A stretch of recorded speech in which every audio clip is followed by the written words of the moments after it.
লাইলাতুল কদর কোরআন নাজিল হয়েছে। আচ্ছা, লাইলাতুল কদর কোরআন নাজিল হলে লাইলাতুল কদরটা হচ্ছে কোন তারিখ হইতে পারে?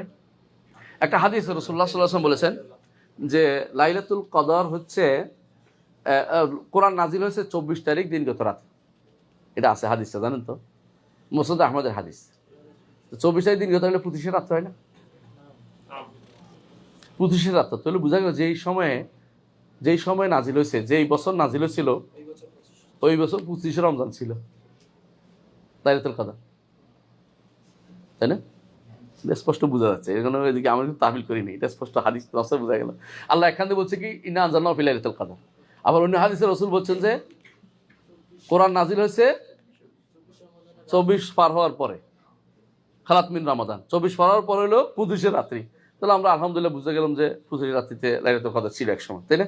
এটা বোঝা গেছে আলহামদুলিল্লাহ। তাহলে বোঝা গেল যে লাইলাতুল কদর এই এই এই মাসের এই 25 বা অন্য হাদিসে আসছে রাসূলুল্লাহ সাল্লাল্লাহু আলাইহি ওয়াসাল্লাম কি বলছেন, বেজর মাসগুলোতে খোঁজো, বেজর দিনগুলোতে খোঁজো, রাতগুলোতে খোঁজো। আবার রাসূলুল্লাহ সাল্লাল্লাহু আলাইহি ওয়াসাল্লাম বলছেন যে শেষ দশকে খোঁজো, এটাও আছে, এটাও আছে। এবং 27-ও আসছে, 23-ও আসছে, 25-ও আসছে, 29-ও আসছে। আমরা কেন অস্বীকার করছি না, কারণ এটা আসলেই বিশুদ্ধ মতে এটা কি হয়, চেঞ্জ হয়, এক এক বছর এক এক রাত্রিতে হয়। এবং আমি এটা বলি, কারোর উপর জোর করতেছি না, এটা হচ্ছে আমি এটা বিশ্বাস করি, এটা ব্যক্তিগতভাবে, যে এটা জোর বেজর মিলে হয়। মানে যেই রাত্রিতে হয় এর পরের জোরটা হয়, পরের জোরটা সহ, কথা বুঝেন কিনা? মানে এটা 24 ঘন্টা মিলে আসে, তো এর অর্থ হচ্ছে পরের দিনেরটাও ধরে, কারণ হচ্ছে এটা সিরিয়াল চলতেছে। কারণ আপনি দিন যদি শুরু হয়, দিনটা কোথাও যেতে আরেকখানে যাইয়া রাত হয়ে গেছে না, রাত তো চলতেছে না রাতটা। এরা আমি মনে করি এটা পুরো একটা কন্টিনিউয়াস প্রসেস চলতেছে। এটা এক জায়গা না, কারণ হাদিস দ্বারা বোঝা যাচ্ছে যে নাজিল হয়, এর অর্থ হচ্ছে এটা ওই ফেরেশতারা নাজিল হতেই আছে, এলাকা ভিত্তিক পুরোটাই এটাকে পুরো এলাকায় কাভার করে, পুরো পৃথিবীর প্রত্যেক জায়গার জন্য আল্লাহর পক্ষ থেকে ফেরেশতারা নাজিল হচ্ছে। কথা বুঝেন? শুধু এক জায়গায় নাজিল হচ্ছে বলতে পারবেন না। আমি কি বলতে পারবো যে মক্কায় নাজিল আর কোথাও নাজিল, বলতে পারবো না। সুতরাং বোঝা গেল যে এটা কন্টিনিউয়াস প্রসেস, পুরো 23, 24, 24, 25, 25, 26 এরকম এটা না, এই পুরোটাই 2টা দিন চলবে একসাথে, এটা আমি মনে করি ব্যক্তিগতভাবে। কারো জোর করছি না, নিতে পারেন নাও নিতে পারেন, বিরোধিতা করেন না দয়া করে। কারণ আমি বলতেছি কি জন্য, আমার কাছে এটা এরকম মনে হচ্ছে, কারণ আমি একটা উদাহরণ দিই। শেখ আলবানী রহমতুল্লাহ আলাই, তিনি এই ঘটনাটা, আমি ওনার পক্ষেরই মতটা বলতেছি, কেন ওনার মেয়ের বিয়ে হয়েছে জিদ্দাতে, উনি তখন ইয়াতে এই জর্দানে। তো উনি বলতেছেন যে আমার মেয়ে আমার ফোন দিয়ে বলতেছে, বাবা আজকে রাতটা মনে হয় লাইলাতুল কদর। কেন? আমার কাছে মনে হচ্ছে আকাশ দেখে ইয়া নাই, সুন্দর পরিচ্ছন্ন আলামতগুলি আমার কাছে স্পষ্ট মনে হচ্ছে। আমি ওর কথা শুনে বেরোইলাম, বেরোয় দেখি যে আমার কাছে মনে হয়নি। আমি বেরোয় আসলাম যে আমার কাছে মনে হচ্ছে না। পরের দিন আমি দেখলাম যে আমার এখানে মনে হচ্ছে, ওরে ফোন দিলাম, আমার এখানে মনে হচ্ছে না। বোঝা গেল যে এটা ওই 2 দিন ব্যাপী পার হচ্ছে এটা। উনি এটা বলতেছেন যে তাহলে বোঝা গেল যে কখনো কখনো এটা কি হয়, মানে এটা কন্টিনিউয়াস লম্বা টাইম মিলে লাইলাতুল কদর হয়। এটা অসম্ভব কিছু না। আমার রব্বুল আলামিন সবাইকেই শামিল করতে চান, প্রত্যেকে দোয়া করে, বা পৃথিবীর প্রত্যেকেই দোয়া করে, এবং এটা 1 দিনের 2 দিনের বাইরে চলে যাবে না। মানে যেখান দিয়ে হোক একসাথে পৃথিবীতে এক রেখার এই পাশে আছে সোমবার, এই পাশে মঙ্গলবার, কিন্তু 3 দিন হয় না তো। মানে আপনি ঘুরে ফিরে দেখবেন যে একটার ভিতরে সব চলে আসছে, কিন্তু আপনি এটার ভিতরে বাইরে নেওয়ার কোনো দরকার নেই। এটা যদি শুনে আমাদের যারা গ্লোবাল যারা মানে, ওরা আমার লাঠি লিয়ে আইব, তবে এরা এই বেটা আমাদের যত শেষ করে দিছে, কালচারে যদি শেষ করে দিছে। কিন্তু এটা আমার শেখের কথা আমি আলোচনা করি, শেখ আলবানী রহমতুল্লাহ আলী, ওনার বক্তব্য এটা ছিল যে ওনার মেয়ের কথা শুনে আমি বুঝছি যে এটা এই রাত্রি না। তবে আমার কাছে মনে হচ্ছে যে এই জন্য উনি বলতেছেন এটা, যে এটা আসলে পর হতে পারে, একসাথে 2 দিনে মিলে হতে পারে। কারণ পরের দিন আমার এরকম সম্ভাবনা আছে, যেটা আমাকে বলতে পারে যে এই একই টাইমে লম্বা টাইম হতে পারে, এটা একই দিন একই বছরের লম্বা টাইম নিয়ে হতে পারে এটা। আর একটা কারণ হচ্ছে দেখেন, ফেরেশতারা নাজিল হয় না? কে নাজিল হয়? জিবরিল এবং ফেরেশতারা। এবং হাদিসে রাসূলুল্লাহ সাল্লাল্লাহু আলাইহি ওয়াসাল্লাম বলেছেন যে পৃথিবীর মধ্যে এত বেশি পরিমাণে ফেরেশতা নাজিল হয় যে পা রাখার মতো স্থান এত কম হয় না। মানে ফেরেশতা, আল্লাহর ফেরেশতা অনেক বেশি। ওমা ইয়ালামু জুনুদা রাব্বিকা ইল্লা হু, আল্লাহর ফেরেশতার সংখ্যা তো আল্লাহ ছাড়া কেউ জানে না কত বেশি। আকাশের এমন কোনো জায়গা নেই যেখানে কোনো ফেরেশতা হয় রুকুতে নয় সিজদাতে আছে। বুঝেন না কথা? হাদিসে এভাবে আছে। এর অর্থ হচ্ছে আকাশ কত বড়, পৃথিবী সবটা, যত পৃথিবী হয়েছে, যত কিছু আবিষ্কার হচ্ছে, সবগুলি আকাশের নিচে। যত বিলিয়ন বিলিয়ন পৃথিবী এখন মানুষ আবিষ্কার করতেছে না, এগুলি সব আকাশের নিচে। এই ভরা আকাশের উপরে ফেরেশতাদের সংখ্যা যদি এত বেশি হয়, তাহলে আপনার এখন চিন্তা করতে হবে ফেরেশতার সংখ্যা কত। এরা যারা নাজিল হয়, তানাজ্জালুল মালাইকাতু ওয়ার রূহু ফিহা বিইذনি রাব্বিহিম মিন কুল্লি আমর সালামুন হিয়া হাত্তা মাতলাইল ফাজর। এর অর্থ হচ্ছে এটা যেখানে যেখানে ফজর আসবে সেখান পর্যন্ত সেটা থাকবে। সালাম শুরু হইতেছে ফজর শেষ পর্যন্ত। ফজর কতক্ষণ পর্যন্ত শেষ হবে এটা তো আমরা জানি না, শুধু এলাকার ভিত্তিক এলাকা পুরোটা হইতে পারে। যারা এখন এটা নিয়ে তর্ক বিতর্ক করবে যে কোন এলাকা ধরবেন কোন এলাকা ধরবেন, এটা নিজেরাই বিপদে আছে, আমরাই বিপদে নাই।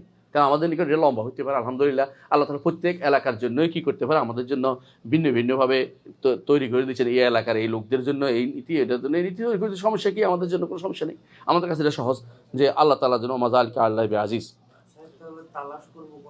এই তো আমি আমার জায়গায় তালাশ করবো।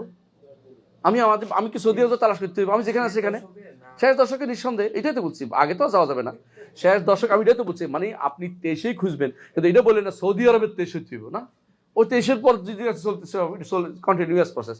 এই সময় আমি আমার এলাকায় আমি খুঁজবো, এই নয় যে আমি সৌদি আরব যাই খুঁজে আসতে হবে। তাহলে ভুল করতেছেন আপনি, বুঝেন না কথাটা। লা ইউকাল্লিফুল্লাহু নাফসান ইল্লা উসআহা, আল্লাহ কাউকে কষ্ট দেন না। আমি যেখানে আছি এখান থেকে আমার ঠিক ফজরের আগ পর্যন্ত আমি দোয়া করতে থাকবো, কোনো সমস্যা নেই আমার। আপনি এটা বললেন না যে সৌদি আরব তো ফারাই গেছে, আমার তো বোধ শেষ হয়ে গেছে। না, আমার শেষ হয়নি, আমারটা রয়েছে এখনো, আমার সওয়াল সময় রয়ে গেছে এখনো। কথা বুঝেন কিনা? এটা হচ্ছে ওদের নীতি। ওরা মনে করে যে ওই দেশে দিকে তাকাই থাকতে হবে না, ওদিকে তাকাতে কোনো দরকার নেই। আলহামদুলিল্লাহ আল্লাহ, একটা সময় তো ছিল যখন খবর পাইতাম না আমরা, তখন যেভাবে চলতেছে এখনো সেভাবে চলতে পারবে, কোনো সমস্যা নেই। কথা বুঝছেন? মানে একটা সময় তো ছিল যে কোন দেশে রাত কখন হচ্ছে দিন কখন হচ্ছে আমরা জানতাম না, এখন আমরা জানতে পারছি ইয়ার বদৌলতে। কিগুলি? ইন্টারনেটের বা বিভিন্ন প্রযুক্তির বদৌলতে। প্রযুক্তি যদি আবার নষ্ট হয়ে যায় তো আবার আগের জায়গায় ফিরে যাবো।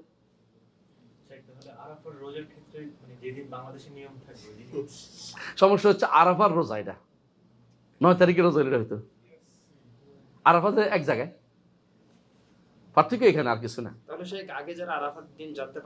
হ্যাঁ, ওরা করতো তো, ওই আমরা নিশ্চিত করতে, ওরা তো করতো, কিন্তু ওরা তো আরাফা জানতে পারতো না বলেই।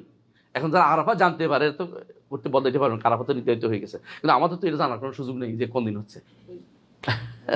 এটা তো চলতেছে কন্টিনিউয়াস। না, গায়েব থাকে কোরআনে আয়াত, কিন্তু গায়েব মাতৃগর্ভে কোন সন্তান সেটা বলে নাই, মাহফিল আরহাম বলছে। পার্থক্য শব্দ সুবহানাল্লাহ। আল্লাহর কোরআনকে যারা গবেষণা করে তারা বুঝতে পারবে কোরআন কি বলছে। ওয়ায়ালামু মাহফিল আরহাম, আল্লাহ জানে রেহামে কি আছে। খেয়াল করেন, রেহামে কি আছে কথাটা নিয়ে আমাদের বড় সমস্যা হচ্ছে। অনেকে মনে করে রেহামে ছেলে আছে না মেয়ে আছে বলছে, আল্লাহ কিন্তু এটা বলে নাই। রেহামে কি আছে এটার অর্থ অনেক গভীর। আমাদের শেখ মোহাম্মদ সালেহ উসাইমিন বলতেছে যে এটার অর্থ শুধুমাত্র এটা নয় যে রেহামের মধ্যে ছেলে না মেয়ে, এটা বলে নাই। কারণ ছেলে মেয়ের বিষয়টা তো ফেরেশতাও জানে তো। গায়েব কোনটার নাম? গায়েব মতলাক নাম। মতলাক বুঝেননি? যেটা আপেক্ষিক নয়। আপনি অস্ট্রেলিয়া গেছেন, অস্ট্রেলিয়া আপনার কাছে কিন্তু গায়েব, সত্য কিনা? কিন্তু যে গেছে তার কাছে গায়েব। আপেক্ষিক গায়েব কিন্তু গায়েব না। আপেক্ষিক গায়েব হচ্ছে ব্যক্তির কাছে গায়েব, কথা বুঝছেন? কিন্তু মূল গায়েব যেটা এটা হচ্ছে এই বাচ্চা লেখার আগে, পেটের ভিতরে যাওয়ার আগ পর্যন্ত কেউ জানে না পেটে কি হবে। এই বেটির বাচ্চা হবে কি হবে না আমি জানি, কেউ বলতে পারবে না। এটা বলছে, কথা বুঝছেন? আপনি যতই কান্নাকাটি করেন না কেন, বাচ্চা বিয়ে শাদীর আগে বলতে পারে না যে এটা বাচ্চা হবে কি হবে না, এটা বলা যায় না। পরে বলতে পারে যেটা কাজে করবে কি করবে না, তখন বিভিন্ন রকম মাসলা বোঝার চেষ্টা করে। এর আগে কিন্তু বোঝার কোনো উপায় নেই। নইলে তো আপনি বিয়ে করতে না, কোথায় তো বাচ্চা কাচ্চা হবে না, বিয়ে করবো না, কথা বুঝেন না আপনি? তো এই শরীয়ত বলছে মাহফিল আরহাম, যে রেহামের মধ্যে কি আছে এটা আল্লাহ ছাড়া কেউ জানে না। কিন্তু যখন বাচ্চা পেটে আসে, খেয়াল করেন, তখন কত দিনের মধ্যে? 42 দিনের দিনেই কে জানতে পারে? ফেরেশতা জানতে পারে। ফেরেশতা যখন জানতে পারে তখন গায়েব নেই আর, কথা বুঝছেন কিনা? যেমন ধরেন বুঝাই বলি, আগামী দিন কি হবে ফেরেশতা জানে? আচ্ছা, কিয়ামত কখন হবে ফেরেশতা জানে? বুঝছেন কিনা? নবী জানে? কেউ জানে না। এটার নাম গায়েব। আগামী দিন আমি কি খাবো ফেরেশতা জানে? নবী জানে? এটার নাম গায়েব। গায়েব বুঝছেন তো? গায়েবের খামসা যেটা বলছে আপনি একটু খেয়াল করেন। এই খামসা, এই 5টি জিনিস কেউ জানে না, একমাত্র কে জানে? আল্লাহ জানে। যদি ফেরেশতা যখন থেকে জানছে তখন এটা আর কি, গায়েব থেকে এটা হাজারে চলে আসছে। আগামী দিনেরটা আমি এখন জানলাম, কিন্তু আগামী দিন খাওয়ার পর আমি বুঝছি আগামী দিনেরটা কিন্তু আমি এখন জানছি। ও তখন আর আগামী দিন নাই, এটা পার হয়ে গেছে সময়টা। আগামী দিন আজকে হয়ে গেছে, কথা বুঝেন নাই? আর আগামী দিন যখন আমি জানবো যে আমি কি খাইছি, তখন আগামী দিন আর না, এটা আজকে হয়ে গেছে। ঠিক যেদিন ফেরেশতা জানছে যে এইটা পেটে, এই বেটির পেটে বাচ্চা ছেলে না মেয়ে হবে, সেদিন তো এটা কি হয়েছে, এটা হাজির হয়ে গেছে, এটার গায়েব নাই। এই জন্য অনেকে এই কথাটা ভুল বুঝে যে পেটের বাচ্চা তো জানতে পারলো এখন কি দিয়ে, মেশিন দিয়ে। আরে মেশিনের আগেও তো বহুত আগে জানছে কে, ফেরেশতা জানছে। তো তুমি ভুল তফসির করতেছো কেন? মাসালাগুলি সহজে বোঝা যায় এখানে, বুঝছেন তো কথাটা? গায়েব যদি বিভাগ না করেন আপনি বিপদে পড়বেন। গায়েবের দুইটা অংশ আছে, একটাকে বলা হয় গায়েবে নেসবি, একটা হলো একটা আপেক্ষিক গায়েব, একটা হলো মূল গায়েব। মূল গায়েব কেউ জানে না, মূল গায়েব জানার কারো কোনো সুযোগ নেই। আপনারা শুনেছেন একদিন, কাহিনীর কথা কাহিনী হিসেবে বলতেছি, ইমাম মালিককে নাকি মালাকুল মউতের স্বপ্নে দেখছে। স্বপ্নে বলছে যে আমি কি মদিনায় মরতে পারবো? উনি কি মদিনা থেকে বেরোতেন না কোনোদিনই। কেন? রাসূলুল্লাহ সাল্লাল্লাহু আলাইহি ওয়াসাল্লাম একটা হাদিস দিলেন, তিনি বলছেন যে ব্যক্তি সামর্থ্য মানে ইস্তাতা, যে পারে, যে পারে মদিনা বলছে মদিনা পারে, কারণ আমি মদিনার জন্য কি সুপারিশ করছি। তিনি মদিনা থেকে বেরোতেন না। তো না, এটা কিচ্ছা আল্লাহ জানে, আমি কিন্তু মালিকের দেখি না, বলতে পারবো না। তো বলতেছে উনি কি স্বপ্ন দেখছে যে আমি কি মদিনা মরতে পারবো? তো মালাকুল মউত গিয়ে এমনি দিছে, বুঝছেন নি? হ্যাঁ, খামসা, এটি 5-এর ভিতরে। তুমি কোথায় মরবে আমি জানি না।